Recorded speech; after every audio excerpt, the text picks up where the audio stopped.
Hi friends, പുതിയൊരു വീഡിയോയിലേക്ക് എല്ലാവർക്കും സ്വാഗതം. അങ്ങനെ ഹരിയും ബബിയും കൂടെ സംസാരിച്ചുകൊണ്ടിരിക്കുന്ന സമയത്ത് മനു വന്ന് നിൽക്കുകയാണേ. അപ്പോഴത്തേ ഹരിയേട്ട മനുവേട്ടൻ വന്നു. ഇനി എന്തെങ്കിലും പ്രശ്നം ഉണ്ടാവുമോ? നീ വെറുതെ ടെൻഷനൊന്നും അടിക്കണ്ട, വാ നമുക്ക് അകത്തേക്ക് പോകാം. മനുവേട്ടൻ നോക്കുന്നുണ്ടല്ലോ, നോക്കിക്കോട്ടെ, സാറില്ല, അച്ഛൻ അതൊക്കെ നോക്കിക്കോളും എന്ന് പറഞ്ഞിട്ട് അവരകത്തേക്ക് പോവുകയാണ്. എന്നാൽ മനുവിന് മനസ്സിലാവാനായിട്ട് അവരിൽ തമ്മിൽ എന്തോ കള്ളത്തരണ്ടെന്ന്. ബബി ഓടി വന്നിട്ട് മനു വന്ന കാര്യം പറയുകയാണേ. ശിവേട്ട, മനു വന്നിട്ടുണ്ട്, അവൻ എന്തെങ്കിലും പ്രശ്നം ഉണ്ടാക്കുമോ ഒരു സംഭവം പറയുമ്പോൾ, നീ പേടിക്കാതിരിക്കുക, അവനോട് ഞാൻ പറഞ്ഞോളാം എന്ന് ശിവൻ പറയുകയാണ് കേട്ടോ. അപ്പോൾ ഇവരെ മനകത്തേക്ക് വരുമ്പോൾ ശിവനെയും കമലനെയും കാണുമ്പോൾ, ആഹാ അമ്മ അച്ഛനും ഇങ്ങോട്ട് പോന്നു, ഇവിടെ ആരെങ്കിലും വേണ്ടേ? നിങ്ങളിവിടെ ഉണ്ടാവുമെന്ന് ഞാൻ വിചാരിച്ചില്ല, ഇവിടെ ആരെങ്കിലും വേണ്ടതെന്ന് വിചാരിച്ചിട്ട് ഞാൻ വന്നതാ. എന്നിട്ട് കിച്ചണിൽ പോയിട്ട് അലീനെ വിളിക്കുകയാണ് കേട്ടോ. അലീനെ എന്ന് വിളിക്കുകയാണേ. എന്നിട്ട് ബബീരെ എടുത്ത് ചെന്നിട്ട് ചോദിക്കും, അലീനയുടെ എനിക്കൊന്നും അറിയില്ല എന്ന് പറയും. അതിനുശേഷം റൂമിൽ ചെന്നിട്ട് വിളിക്കുകയാണ് കേട്ടോ. തട്ടി വിളിച്ചിട്ട് തുറക്കാണ്ടാവുമ്പോൾ അകത്തേക്ക് തന്നെ ചെല്ലുകയാണ്. അകത്ത് ചെന്നിട്ട് കണ്ട കാഴ്ച മനു കണ്ട് ഞെട്ടാണ് കേട്ടോ.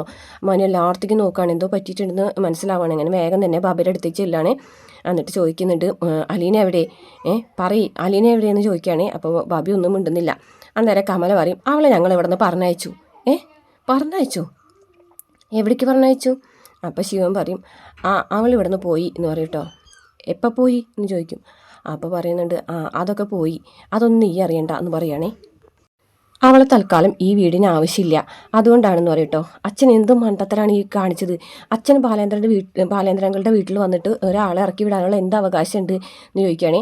അന്നേരം പറയുന്നു, വൈജയന്തി എൻ്റെ പെങ്ങളാണ്, എൻ്റെ അനിയത്തിയുടെ ഭർത്താവ് എന്ന് പറഞ്ഞാൽ എൻ്റെ അനിയനാണ്. അപ്പോൾ എൻ്റെ അനിയൻ്റെയും അനിയത്തിയുടെയും ജീവിതത്തിൽ കടന്ന് എനിക്ക് എന്തെങ്കിലും ചെയ്യാനുള്ള അവകാശവും അധികാരമൊക്കെ ഉണ്ട് എന്ന് പറയും. അച്ഛൻ ഈ ചെയ്തത് വലിയ മണ്ടത്തരാണ്, ഉറപ്പായിട്ടും അച്ഛൻ ചെയ്തത് തെറ്റ് തന്നെയാണെന്ന് പറയട്ടോ.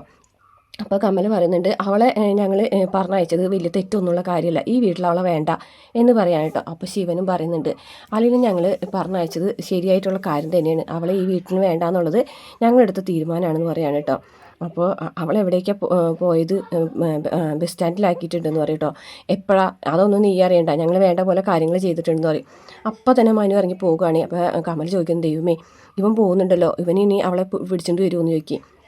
അപ്പോൾ പറയുന്നുണ്ട്, അവൾ പോയിട്ടുണ്ടാവും, ബസ് സ്റ്റാൻഡിലല്ലേ കൊണ്ടുവന്ന് ഇട്ടതെന്ന് പറയും. അപ്പോൾ ബബിക്ക് പേടിയാവും കേട്ടോ. ഇപ്പോൾ അച്ഛനോട് വിളിച്ച് പറയും, അത് സാറില്ല, നിനക്കൊന്നും പറ്റാണ്ട് ഞാൻ നോക്കിക്കോളാം എന്ന് ശിവൻ പറയും. അതിന് ശേഷം കാണിക്കുന്നത്, അലീന വന്നിട്ട് ഒരു ഓട്ടോയിൽ കയറിയിട്ട് ദേവമാത ഹോസ്പിറ്റലിലേക്ക് പോകുകയാണ്. അങ്ങനെ ഹോസ്പിറ്റലിൽ എത്തിയിട്ട് റിസപ്ഷനിൽ തലേദിവസം ഒരു ആക്സിഡൻ്റ് ആയ ഒരു സ്ത്രീനെ കൊണ്ടുവന്നിട്ടുണ്ടായിരുന്നില്ല, പേര് വൈജയന്തി എന്നാണ് എന്നൊക്കെ പറഞ്ഞിട്ട് അന്വേഷിക്കുകയാണ് കേട്ടോ എവിടെയാണെന്ന്. അപ്പോഴേക്കും ബാലേന്ദ്രൻ അവിടെ വരുമ്പോൾ ബാലേന്ദ്രൻ അലീനനെ കാണുകയാണ്. അപ്പോൾ അലീന എന്ന് പറഞ്ഞ് വിളിക്കുകയാണ്. മോളെന്താ ഇവിടെ എന്ന് ചോദിക്കും കേട്ടോ. ബേഗൊക്കെ കാണുമ്പോൾ ബാലേന്ദ്രൻ ആകെ ഞെട്ടും ചെയ്യട്ടോ. എന്താ അത്, നീ എന്താ ഇവിടെ വന്നത് എന്ന് ചോദിക്കും കേട്ടോ. അച്ഛാ, ഞാൻ പോകുകയാണ് അച്ഛാന്ന് പറയട്ടോ. പോണോ? എവിടേക്ക് പോണ് എന്ന് ചോദിക്കും കേട്ടോ. ഞാൻ പോണ്, ഞാൻ ഇനി ഇവിടെ നിന്നാൽ ശരിയാകൂല, എല്ലാവർക്കും പ്രശ്നങ്ങൾ തന്നെയാണ് എന്ന് പറയട്ടോ. ഇതെന്താ നീ ഇപ്പം ഇങ്ങനെ പറയുന്നത്? ഞാൻ പോകാൻ തീരുമാനിച്ചു വെച്ചാൽ ഞാൻ ഇറങ്ങി അവിടെ നിന്ന് എന്ന് പറയട്ടോ. എന്നെ ആ വീടിന് ആവശ്യമില്ല എന്ന് ആര് തീരുമാനിക്കുന്നത്? നീയാണോ തീരുമാനിക്കുന്നത്? അതെ, എനിക്കിനി അവിടെ നിൽക്കാൻ പറ്റൂല, ഞാൻ കാരണം എല്ലായിടത്തും പ്രശ്നങ്ങളാണ്, ആത്മഹത്യ പാപമാണെന്ന് എനിക്കറിയാം, എൻ്റെ മമ്മി എന്നെ അത് പഠിപ്പിച്ചിട്ടുണ്ട്, അതുകൊണ്ട് മാത്രമാണ് ഞാൻ ജീവിച്ചിരിക്കുന്നത്, എനിക്കിനി ആ വീട്ടിൽ ജീവിക്കാൻ പറ്റൂല, എല്ലാവർക്കും വെറുക്കപ്പെട്ടവളായി ഞാൻ, എല്ലാവരും എൻ്റെ നേരെയാണ് വിരൽ ചൂണ്ടുന്നത്, എന്നെയാണ് വെറുക്കുന്നത്, എന്തിനാണ് നീ ഇതൊക്കെ സഹിക്കുന്നത്? ഞാനിവിടെ നിന്നിട്ട് കാര്യമില്ല അച്ഛാ, ഞാൻ പോകുകയാണെന്ന് പറയട്ടോ. അന്നേരം ബാലേന്ദ്രൻ പറയാണ്, ശരി നീ പൊക്കോ, പക്ഷേ ബന്ധങ്ങളൊക്കെ മുറിച്ച് വെച്ചിട്ട് വേണം പോകാനായിട്ട്, ഈ പല്ലി വാല് മുറിച്ചിടൂലേ അതുപോലെ മുറിച്ചിട്ടിട്ട് വേണം നീ ഇവിടെ നിന്ന് പോകാനായിട്ട്. അച്ഛൻ എന്നെ കട്ട് ചെയ്ത് കളയാണോ എന്ന് ചോദിക്കുകയാണേ. അന്നേരം ബാലേന്ദ്രൻ പറയുന്നുണ്ട്, എനിക്ക് ഇനി നീ എന്നോട് സംസാരിക്കേണ്ട കാര്യമില്ല, നീ പോക്കോ, നീ പോകാനായിട്ട് ഒരുങ്ങിക്കെട്ടി പുറപ്പെട്ട് വന്നവളല്ലേ, നീ പൊയ്ക്കോ, നീ മറ്റുള്ള കാര്യങ്ങളൊന്നും അന്വേഷിക്കേണ്ടെന്ന് പറയട്ടോ. എനിക്ക് അവസാനമായിട്ട് മേഡത്തെ എൻ്റെ അമ്മയൊന്ന് കാണാൻ പറ്റുമോ എന്ന് ചോദിക്കുകയാണ്. നിൻ്റെ അമ്മയോ? ഇവിടെ നിൻ്റെ അമ്മയൊന്നുമില്ല, ഇവിടെ ഉള്ളത് ബാലേന്ദ്ര മേനോൻ്റെ ഭാര്യയാണ്, എനിക്കും എൻ്റെ ഭാര്യയ്ക്കും കൂടിയിട്ട് 3 മക്കളാണുള്ളത്, പിന്നെ നീ അനാഥയാണ്, കഴക്കൂട്ടത്ത് വളർന്ന ഒരു അനാഥയായിട്ട് തന്നെയാണ് നീ ഇങ്ങോട്ട് വന്നത്, തിരികെ പോകുന്നതും അനാഥയായിട്ട് തന്നെ വേണം എന്ന് പറയാൻ കേട്ടോ. അപ്പോഴേക്കും അലീനയ്ക്ക് ഭയങ്കര സങ്കടമാവണേ. അച്ഛൻ എന്നായിട്ടുള്ള ബന്ധമൊക്കെ മുറിച്ചിടുകയാണല്ലേ എന്ന് ചോദിക്കുകയാണ്. നീയുമായിട്ട് എനിക്കെന്ത് ബന്ധം? എല്ലാതും അറുത്ത് മുറിച്ച് പോകാൻ പോകുന്നത് നീ തന്നെയല്ലേ, നീ പൊക്കോ, നീ രക്ഷപ്പെട്ടോ എന്ന് പറയാൻ കേട്ടോ. അപ്പോൾ അലീന സങ്കടത്തോടു കൂടിയിട്ട് ഇങ്ങനെ കരയാണ്. എന്നിട്ട് ബാലേന്ദ്രൻ വന്നിട്ട് പറയുന്നുണ്ട്, കരയണ്ട, ഇത് ഹോസ്പിറ്റലാണ്, ആൾക്കാർ തെറ്റിദ്ധരിക്കും എന്ന് പറയും. നീ എന്തായാലും വന്നില്ലേ പോകാനായിട്ട്, നീ പൊയ്ക്കോ എന്ന് പറഞ്ഞിട്ട് ഇങ്ങനെ അലീനോട് ദേഷ്യത്തോടു കൂടിയിട്ട് സങ്കടത്തോടു കൂടിയിട്ടൊക്കെ അങ്ങോട്ട് നീങ്ങി നിൽക്കുകയാണ്. അലീനയാണെന്നുണ്ടെങ്കിൽ കുറച്ച് സമയം കൂടി അവിടെ നിന്ന് കരയും. അതിനുശേഷം അലീന തിരികെ പോവുകയാണ്. പിന്നെ അലീന പുറത്തേക്ക് പോകുന്ന ആ ഒരു സമയത്ത് തന്നെ മനു വരികയാണ്. അപ്പോൾ മനുവിന് ഇങ്ങനെ കാറിൻ്റെ കണ്ണടയിൽ കൂടെ നോക്കുമ്പോൾ അലീനനെ കാണുകയാണ് ബേഗൊക്കെ പിടിച്ച് പോകുന്നത്.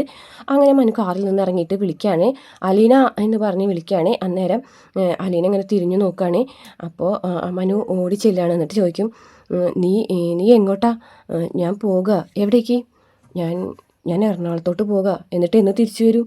തിരിച്ചു വരാൻ വേണ്ടി പോകുന്നതല്ല, ഇനി വരുന്നില്ല. ഞാൻ എല്ലാവർക്കും ബുദ്ധിമുട്ടാണ്, ഞാൻ എല്ലാവർക്കും വെറുക്കപ്പെട്ടവളാണ്, ഞാൻ പിന്നെ എന്തിനാണ് ഇവിടെ നിൽക്കുന്നത് എന്നൊക്കെ ചോദിക്കുകയാണ്. അപ്പോൾ അങ്കിളിനോട് നീ പറഞ്ഞോ? അച്ഛനോട് ഞാൻ പറഞ്ഞു എന്ന് പറയട്ടോ. എന്നിട്ട് അങ്കിൾ എന്ത് പറഞ്ഞു? അത് അച്ഛൻ പറഞ്ഞു എന്നോട് പൊക്കോളാൻ, ബന്ധങ്ങളൊക്കെ മുറിച്ച് വെച്ചിട്ട് പോയിക്കോളാൻ പറഞ്ഞു എന്ന് പറയട്ടോ. ആണോ, അങ്ങനെ പറഞ്ഞു അങ്കിള്? പറഞ്ഞു. അപ്പോൾ ഇനിയിപ്പോൾ നിൻ്റെ പരിപാടി എന്താ? എറണാകുളത്ത് ചെന്നിട്ട് എന്തെങ്കിലും ഒരു ജോലി നോക്കണം, രവതിക്കുട്ടിയുടെ അടുത്തേക്കാണ് പോകുന്നത് എന്ന് പറഞ്ഞു. അപ്പോൾ മനു പറയാണ്, അങ്ങനെയാണല്ലേ തീരുമാനിച്ചിരിക്കുന്നത്? അപ്പോൾ അങ്കിള് നിന്നോട് പോകാൻ പറഞ്ഞു. അപ്പം ഞാൻ പറയണ്ടേ? മനുവേട്ടനെയും കൂടെ കാണാനാണ് ഞാൻ വന്നത്, പക്ഷെ മനുവേട്ടനെ ഇവിടെ കണ്ടില്ല. അപ്പോൾ ഒന്ന് ഫോൺ ചെയ്ത് പോലും പറയാൻ പറ്റിയില്ലല്ലേ എന്ന് ചോദിക്കാം കേട്ടോ. ഫോൺ ചെയ്ത് പറയാനായിട്ട് എൻ്റെ കയ്യിൽ ഫോണില്ല, ഫോണൊക്കെ അവർ പിടിച്ച് വാങ്ങിയെന്ന് പറയട്ടോ. ഒറ്റ അടി വെച്ച് തന്നിട്ടുണ്ടെങ്കിലോ എന്ന് പറഞ്ഞിട്ട് കൈ ഇങ്ങനെ നീട്ടാണ്. എന്നിട്ട് പറയുകയാണ്, ശരി, ഇതാണോ നിന്നോട് ബാലേന്ദ്രൻ അങ്കിള് സമ്മതിച്ചു എന്ന് പറയണത്? ബാലേന്ദ്രനോട് അങ്കിളിനോട് പറഞ്ഞോ നീ അവരെല്ലാവരും കൂടി നിന്നെ അടിച്ചു കറക്കി വിട്ടതാണെന്ന്? ഇല്ല, പറഞ്ഞില്ല. എന്താ പറയാഞ്ഞത്? അങ്ങനെ പറഞ്ഞിട്ടുണ്ടെങ്കിൽ അങ്കിള് അവരായിട്ട് വഴക്കുണ്ടാക്കും, പിന്നെയും പ്രശ്നങ്ങളാവും എന്ന് പറയട്ടാ. അപ്പോഴേക്കും അലീനയുടെ ചെവി പിടിച്ച് തിരുമ്പുകയാണേ. നിന്നെ ഞാൻ എന്താ വേണ്ടത്? ഇങ്ങനെയാണോ അങ്കിള് സമ്മതിച്ചെന്ന് പറയുന്നത്? അങ്കിള് ബന്ധം മുറിച്ചു എന്ന് പറയുന്നത്?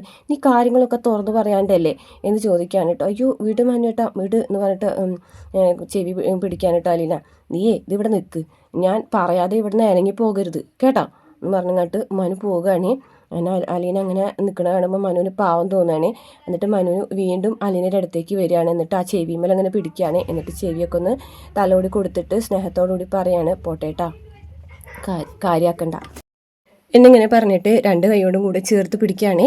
അതിനുശേഷം പറയാണ്, ഞാൻ അങ്കിളിനൊന്ന് കണ്ടിട്ട് വരാം, നീ ഇവിടെ തന്നെ നിൽക്കിട്ടാ എന്ന് പറഞ്ഞിട്ട് ഇങ്ങനെ സ്നേഹത്തോടു കൂടി പറഞ്ഞിട്ട് പോവുകയാണ്. അകത്തേക്ക് ചെല്ലുമ്പോൾ ബാലേന്ദ്രൻ ഇങ്ങനെ സങ്കടത്തോടു കൂടിയിട്ട് ഇങ്ങനെ ചാരി നിൽക്കുകയാണ്. എന്നിട്ട് ബാലേന്ദ്രൻ്റെ അടുത്തേക്ക് മനു ചെല്ലാണ്. എന്ന് ചോദിക്കും, അങ്കിളെ അലീന വന്നിരുന്നു ഇവിടേക്ക് എന്ന് ചോദിക്കും. വന്നിരുന്നു. എന്നിട്ട് പോയി. എങ്ങോട്ട് പോകണമെന്ന് പറഞ്ഞു? അതെങ്ങനെയാണ് എന്നോട് പറയണത്? അപ്പോൾ അവൾക്ക് പോകണമെന്ന് പറഞ്ഞ് വേഗമൊക്കെ ആയിട്ട് വന്ന് അവളോട് ഞാൻ പൊക്കോളാനും പറഞ്ഞു എന്ന് പറയും കേട്ടോ. അപ്പോൾ അവൾ ഈ ഒരു അവസ്ഥയിൽ അവളങ്ങനെ ചെയ്യുമെന്ന് പറഞ്ഞിട്ട് ഞാൻ വിചാരിച്ചിരുന്നില്ല. എനിക്ക് താങ്ങായി നിൽക്കാണ്ട് അവളെ ഞാൻ അത്രയും നല്ല രീതിയിലല്ലേ പ്രൊട്ടക്റ്റ് ചെയ്തുകൊണ്ട് പോകുന്നത്. എന്നിട്ട് ഈ ഒരു അവസ്ഥയിൽ എന്നെ തനിച്ചാക്കിയിട്ട് അവൾ പോകുന്നില്ലേ എന്ന് ചോദിക്കുകയാണ്. എന്നിട്ട് പറയുന്നുണ്ട്, അല്ലങ്കളെ അവൾ എന്ന് പറയട്ടോ, വേണ്ട ഇനിയിപ്പോൾ അതൊന്നും പറയണ്ട, അവൾ പോയി, അവളെ ഇഷ്ടത്തിന് അവൾ പോയി. ഞാൻ അവളെ സ്നേഹിച്ചിരുന്നത് നിനക്കറിയില്ലേ? ശരിക്കും ഞാൻ അവളെ വെറുക്കേണ്ടതല്ലേ? എന്നിട്ട് ഞാൻ അവളെ വെറുക്കുന്നുണ്ടോ? എല്ലാവരിൽ നിന്നും നല്ലോണം പ്രൊട്ടക്റ്റ് ചെയ്തിട്ടല്ലേ അവളെ ഞാൻ കൊണ്ടുപോകുന്നത്. എന്നിട്ട് ഈ ഒരു അവസ്ഥയിൽ എൻ്റെ കൂടെ നിൽക്കേണ്ട അവസ്ഥയിൽ എനിക്കൊരു ബലം വേണടാ, അതിന് വേണ്ടിയിട്ടാണ് ഞാൻ അവളെ പ്രൊട്ടക്റ്റ് ചെയ്തുകൊണ്ട് നിൽക്കുന്നത്. അപ്പോൾ മനു പറയാണ്, എല്ലാവർക്കും വേണ്ടേ എങ്കിലേ ഒരു പിൻബലം? അതെ, അവൾക്കും വേണ്ട ഒരു പിൻബലം, അതെന്നെ എനിക്കറിയാം. അതുകൊണ്ട് ഞാൻ അവൾക്കൊരു പിൻബലം കൊടുക്കുന്നില്ലേ? എന്നിട്ടും അവൾ എന്താ കാണിച്ചത്? ഈ ഒരു അവസ്ഥയിൽ എന്നെ ഉപേക്ഷിച്ച് ആ കുടുംബം ഉപേക്ഷിച്ച് പോയി. ഞാൻ അവളെ വിശ്വസിച്ചിട്ടല്ലേ ആ കുടുംബം അവിടെ അവളെ ഏൽപ്പിച്ചിട്ട് പോകുന്നത്. എന്നിട്ട് എങ്ങനെയാണോ അവൾ പെരുമാറാ എന്നൊക്കെ ചോദിക്കാൻ കേട്ടോ. അപ്പോൾ ഒന്ന് ഫോൺ വിളിച്ച് പോലും അവൾ പറഞ്ഞില്ല എന്നോടെന്ന് പറയും. ഫോണൊക്കെ അവർ പിടിച്ചു വാങ്ങി. ഞങ്ങളെ പിടിച്ചു വാങ്ങിയോ? ആര്? അത് എൻ്റെ അമ്മയച്ഛനും ഹരിയും കൂടിയിട്ട് എന്ന് പറയും കേട്ടോ. ഹരിയും അമ്മയച്ഛനോ? അവർ വീട്ടിൽ ചെന്നിട്ടുണ്ടായിരുന്നു, അലീനനെ അവർ പിടിച്ചിറക്കി വിട്ടതാന്ന് പറയും കേട്ടോ. അപ്പം വളരെ ആകെ ഞെട്ടുകയാണ് കേട്ടോ. പിടിച്ചിറക്കി വിട്ടതോ? എന്തിന്? എൻ്റെ വീട്ടിൽ ചെന്നിട്ട് എന്തിനാ പിടിച്ചിറക്കണത്? അങ്ങനെയാണ് ഇപ്പോൾ സംഭവിച്ചത്. അവരെല്ലാവരും കൂടിയിട്ട് അലീനനെ പിടിച്ചിറക്കി വിട്ട് പാലാ ബസ് സ്റ്റാൻഡിൽ കൊണ്ടുവന്നാക്കിയിട്ട് പോയതാ. എന്നിട്ട് അവൾ ഇങ്ങോട്ട് വന്നതെന്ന് പറയട്ടോ. എന്നിട്ട് അവളെവിടെ? അവളെവിടെ എന്ന് ചോദിച്ചിട്ട് അവിടെയൊക്കെ തപ്പാണ്. അവളോട് ഞാൻ അവിടെ നിൽക്കാൻ പറഞ്ഞിട്ടുണ്ട്. ആണോ? എന്നാൽ പോയിട്ട് വിളിച്ചിട്ടാ, വേഗം പോയിട്ട് വിളിച്ചിട്ടാന്ന് പറയട്ടോ ബാലേന്ദ്രൻ. അങ്ങനെ മനു ആണെന്നുണ്ടെങ്കിൽ അലീനയുടെ ബാഗൊക്കെ കൊണ്ടുവരികയാണ്. അലീനയും വരികയാണ്. അലീനയെ കാണുമ്പോൾ ബാലേന്ദ്രൻ്റെ അടുത്ത് വന്നിട്ട് ചോദിക്കുകയാണ്, നിന്നെ എല്ലാവരും കൂടിയിട്ട് പിടിച്ചിറക്കി വിട്ടതാണോ എന്ന് ചോദിക്കുമ്പോൾ അലീന ഒന്നും മിണ്ടാതെ കുമ്പിടാണ്. എടി എല്ലാവരും കൂടെ ചേർന്ന്, അതായത് എൻ്റെ ഭാര്യ വീട്ടുകാർ എൻ്റെ കുടുംബത്ത് വന്ന് എൻ്റെ മകളെ ഇറക്കി വിട്ടിട്ടുണ്ടെങ്കിൽ നീ ഇറങ്ങി പോവുകയാണെന്നുണ്ടെങ്കിൽ ഞാൻ ആരെ മുന്നിൽ ഞാൻ കഴിവേട്ടൻ ഒരു കിഴങ്ങനുമായി മാറില്ലേ? അത് നീ ശരി വെച്ച് കൊടുക്കുകയാണോ വേണ്ടത്? ആണോടി ചോദിക്കുകയാണ് കേട്ടോ. അപ്പോൾ ഒന്നും മിണ്ടാതെ നിൽക്കുന്ന അലീനയെ കാണിച്ചുകൊണ്ടാണ് കേട്ടോ ഇന്നത്തെ എപ്പിസോഡ് അവസാനിക്കുന്നത്. വീഡിയോ ഇഷ്ടപ്പെട്ടാൽ മറക്കാതെ നമ്മുടെ ചാനൽ ഒന്ന് സബ്സ്ക്രൈബ് ചെയ്ത് സപ്പോർട്ട് ചെയ്യണം കേട്ടോ.